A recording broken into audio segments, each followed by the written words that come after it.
जय गुरु जी। संगत जी, मैं गुरु जी की संगत लुधियाना से बात कर रही हूँ। मैं आज अपना सत्संग शेयर करना चाह रही हूँ कि कैसे गुरु जी अपनी संगत से कम्युनिकेट करते हैं थ्रू यूट्यूब वीडियोस। तो गुरु जी कुछ देर पहले मैसेज दे रहे थे कि स्वरूप द अज्ञों आ चीज़ हटा दे। एंड आई वाज थिंकिंग कि कौन सी चीज़ हटा दूँ। और फिर मैंने नोटिस किया कि जब भी ना एक मैंने चांदी के बर्तन गुरु जी के लिए लेके आई थी। वैसे मैं बहुत लेज़ी हूँ, मैंने ऐसी कभी एक दो बार ही बना के उनको ऑफ़र किया होगा उसमें। तो वो नीचे उनके जहाँ पे मैंने गुरु जी का स्वरूप स्थापित किया हुआ है, तो नीचे एक कैबिनेट सा है। तो कैबिनेट भी मतलब एक नीचे जगह है जहाँ पे मैंने उनको स्थापित किया हुआ है। तो वहाँ पे मैंने वो रखी हुई थी प्लेट और कॉली एंड स्पून। तो वो कलर चेंज कर गया था और मैंने कितनी बारी नोटिस किया कि जब भी वो कलर चेंज करता था और तभी गुरुजी का मैसेज आता था कि मेरे स्वरूप तो अज्ञों आ चीज़ हटा दे। तो अब मैंने एक नीचे ड्रॉअर है उसमें उसको साफ़ करके रख दिया। अब वो कलर चेंज नहीं कर रहा, तो अभी मैसेज नहीं आ रहे थे। तो जो लोटा नहीं है, वो एक वेसल है, लोटे जैसे ही कह सकते हैं, लेकिन ऊपर से थोड़ा सा लंबा है जहाँ पे उसकी नेक होती है लोटे की। तो वहाँ से वो लंबा है। तो वो मैंने ना गुरुजी के स्वरूप के आगे रखा हुआ है पानी को ब्लेस करने के लिए। तो उसके नीचे एक दिन मैंने सत्संग में सुना था कि कैसे गुरुजी लोटे में दर्शन देते हैं और वो अलग अलग उसमें कुछ शेप्स बन जाती हैं। तो मैं तभी मेरे भी लोटे में नीचे बॉटम पे एक शेप सी बन गई और मुझे तो वो लग रही थी गणपति जी की, लेकिन वो काले रंग की हुई थी बिल्कुल ही। और मैंने अपने मदर को भी दिखाया कि ऐसे ये हो गया नीचे से। तो मुझे समझ नहीं आ रहा था, पर गुरुजी कह रहे थे कि मेरे सामने आ चीज़ हटा। तो जब मैं गुरुजी के आगे दीपक रखती हूँ, तो गुरुजी को मैंने पूछा कि अगर तो ये लोटा है इसको हटाना है, तो फिर आप अपना जो फ्लेम है इसको ऊंचा कर दीजिए। और वो ऊंचा कर रहे थे। फिर मैंने कहा कि अच्छा और क्या क्या चीज़ें यहाँ पे पड़ी हैं। मेरी कुछ बैंक की बुक्स पड़ी हुई थी, तो मैंने कहा कि ये बैंक बुक्स हटानी है। तो फिर वो फ्लेम ऊपर हुआ और चीज़ों पे नहीं हुआ। तो फिर अब मैंने वो लोटा जो है उसको रिप्लेस करना है। तो मुझे समझ आ गया कि वो चेंज करने वाला है। और ऐसी और भी बहुत सारी चीज़ें होती हैं और कई बारी तो बहुत फ़नी भी लगता है, बहुत फ़नी लगती हैं कई बारी चीज़ें। और मुझे ऐसे फ़ील होता है कि गुरुजी का भी एक सेंस ऑफ ह्यूमर है। हालांकि मैं उनको बहुत देर से नहीं जानती हूँ, बहुत थोड़ी देर पहले से ही मैं जुड़ी हूँ, कुछ मंथ्स पहले से। तो एक तो ये, और फिर मुझे याद आ रहा है कि उन्होंने ना मुझे एक सत्संग सुनवाया था कि जिसमें किचन को वो कर रहे थे, बोल रहे थे कि चेक करो, साफ़ करो, और वहाँ पे छिपकली मरी हुई निकली थी।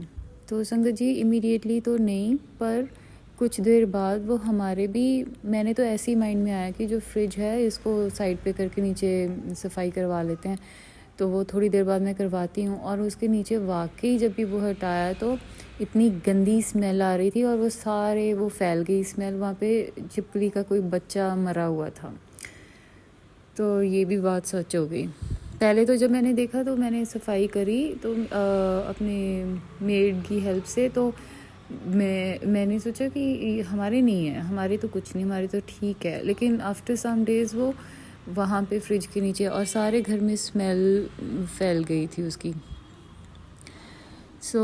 ये भी, ऐसे तो सभी वैसे बातें उनकी ठीक ही होती हैं, पर मैं just to share a few. तो उन्होंने मुझे सत्संग सुनवाया था कि ये सत्संग सुनने तो बाद तेरे घर दे तेरी गल सुनन लग जाएंगे। अब मेरे फादर हैं, वो बड़ा उनका प्रैक्टिकल बेंट ऑफ माइंड के हैं वो, और ज़्यादातर कोई बात ऐसे ख़ास सुनते तो नहीं हैं। तो मैंने ना एक दिन देखा कि वो जो हमारी खाना बनाने वाली लेडी है वो आटा ऐसी खूब सारा उसने बना के रखा हुआ था फ्रिज में। तो मैंने अपने फादर को बोला कि इसको बोलो कि रोज़ फ्रेश आटा गूंदना चाहिए। और क्योंकि मैंने सुना था एक बारी ऐसी इंटरनेट पे ही कि उसमें जो डो होता है ना उसमें नेगेटिविटी आ जाती है जब हम ऐसे उसका गोला सा बना के रख देते हैं। तो फिर मैं वैसे एक्सपेक्ट नहीं कर रही थी कि वो मेरी बात सुनेंगे, लेकिन उन्होंने नेक्स्ट डे ही मेड को, जिसके साथ वो बड़ी पोलाइटली बात करते हैं, पोलाइटली तो अभी भी कर रहे थे वैसे, लेकिन उसको बोला उन्होंने कि अगर तुम मेरी एक बात मानोगी सुनोगी तो मैं एक बात कहूँगा। तो उसने भी बड़ी क्यूरियोसिटी से पूछा कि क्या। तो फिर मेरे डैड ने बोला कि तुम आटा रोज़ बनाया करो रोटियों का। फिर मैंने गुरुजी को बोला कि तब मैं ज़्यादा देर तो नहीं हुई थी, तो मैंने गुरुजी को बोला कि उनके साथ ऐसे मैं सत्संग सुनते हुए ठीक ठाक सही टाइम हुआ था अभी। तो मैंने उनको बोला कि मैं नहीं सुनूंगी, मेरे पास इतना टाइम नहीं होता है, मैं नहीं सुनूंगी। तो हालांकि मैं सुनती, कोई स्पेशल टाइम तो नहीं मैं दे रही थी, चलते फिरते ही सुनती थी मैं, बट ऐसे ही माइंड में मेरे ऐसे आ रहा था। तो मैं भी उनको आगे से ऐसे ही बोल रही थी, मैं नहीं सुनूंगी, मैं नहीं इतना टाइम दूंगी। तो अगले ही दिन फिर गुरुजी ने मुझे एक सत्संग शेयर करवाया जिसके वो कवर पेज पे थंबनेल, अगर if that's what it's called, तो वो लिखा हुआ था कि अगर तुम सत्संग नहीं सुनेगी बेटी तो तुझे सॉल्यूशंस कैसे मिलेंगे प्रॉब्लम्स के। और फिर उन्होंने मुझे वो गुरबानी के वो दिखाने शुरू कर दिए, शब्द गुरबानी के और भजन इस तरह के वो दिखाने शुरू कर दिए। खैर मुझे ठीक लगता है सुनना, तो मैं सुनती हूँ और काफ़ी सुन लेती हूँ वैसे मैं तो दिन में।